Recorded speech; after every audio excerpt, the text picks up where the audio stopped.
Hello friends, কেমন আছেন সবাই? আশা করি সবাই ভালো আছেন। আমার হাতে যে ফোনটি দেখতে পাচ্ছেন এটি ওভিপি আইসির সমস্যা। ওভিপি আইসি কীভাবে জাম্পার করা যায় সেটি সঠিক ওয়েতে সেই বিষয়টি নিয়ে আলোচনা করার চেষ্টা করতেছি। দেখতে পাচ্ছেন ইনপুটে 5 ভোল্ট আছে, আউটপুটে 5 ভোল্ট নেই।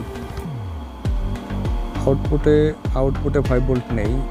এই ওভিপি আইসি আপনার সঠিকভাবে জাম্পার করার কারণে আপনার ফোনটি সেফ থাকতে পারে, সম্পূর্ণ সেফ থাকতে পারে। আমরা যদি ডিরেক্টলি জাম্পার করি ওভিপি আইসি, তাহলে আপনার পাওয়ার আইসি কিংবা সিপিইউ আইসির উপরে অনেক প্রেশার পড়তে পারে। যখন চার্জারে আউটপুট বেশি দিবে তখন আমরা চার্জিং কানেক্টারেও কোনো ভোল্টেজ পাচ্ছি না, ওভিপি আইসি ভোল্টেজ না থাকার কারণে শুধু একটি ভোল্টেজই পাচ্ছি বিএসআর লাইনে, আইডি লাইনে।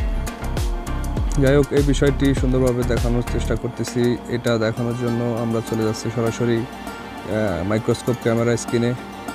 ওভিপি আইসির জন্য প্রথমত আমরা একটি সুন্দর একটা বোর্ড নিয়ে নেব, আর তার আগে ওভিপি আইসিটি তুলে নিচ্ছি। যেহেতু ওভিপি আইসিটি কাজ করতেছে না, তখন এই আইসিটি তুলে আমরা ফেলে দেব। ফেলে এখানে কিভাবে কাজ করা যায় সেটি দেখানোর চেষ্টা করব।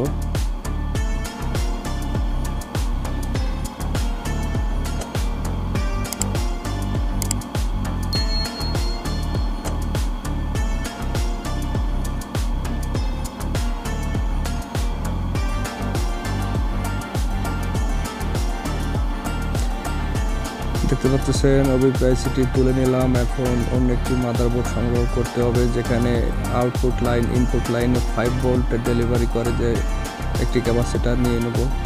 আপনারা এরকম অসংখ্য ক্যাপাসিটার মাদারবোর্ড অন্য মাদারবোর্ড থেকে পেয়ে যাবেন।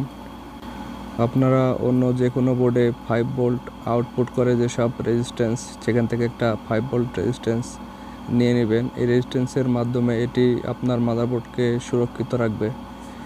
এটি আপনার মাদারবোর্ডে লাগাইলে মাদারবোর্ড আপনার 5 ভোল্টের ওভার কোনো লোড দিবে না। যখন আমরা এটি লাগিয়ে দিব তখন 5 ভোল্টের ওভার কোনো লোড দিলে এটি অটোমেটিকলি ওভিপি আইসির সমান কাজ করবে।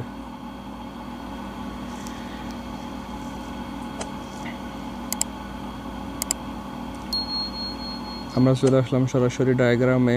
ওভিপি আইসিটি যেখানে লাগানো ছিল সেই আইসিটি এখান থেকে শুধু বাইপাসের মাধ্যমে ভোল্টেজটি পার করে দিব। এজন্য রেজিস্ট্যান্সটি লাগানোর মাধ্যমে সেম ওভিপি আইসির কাজ করবে। বিগত এরকম কাজ আমি এর আগেও করেছি।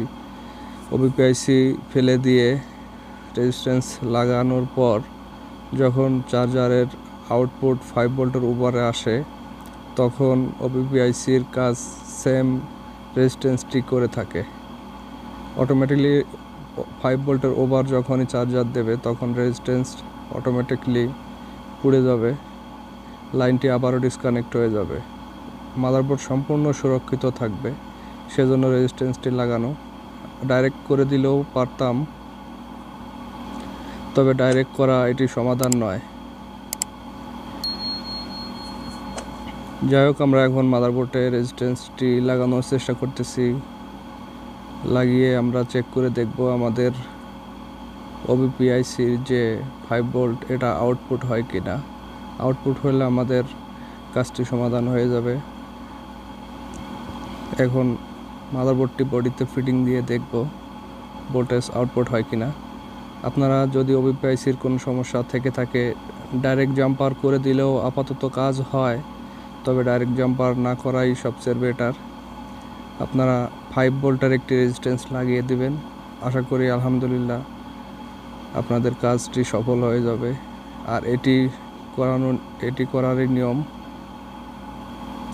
ডিরেক্টলি জাম্পার করবেন না। দেখতে পাচ্ছেন আমাদের ইনপুট আউটপুট সবখানেই 5 ভোল্ট পাচ্ছে।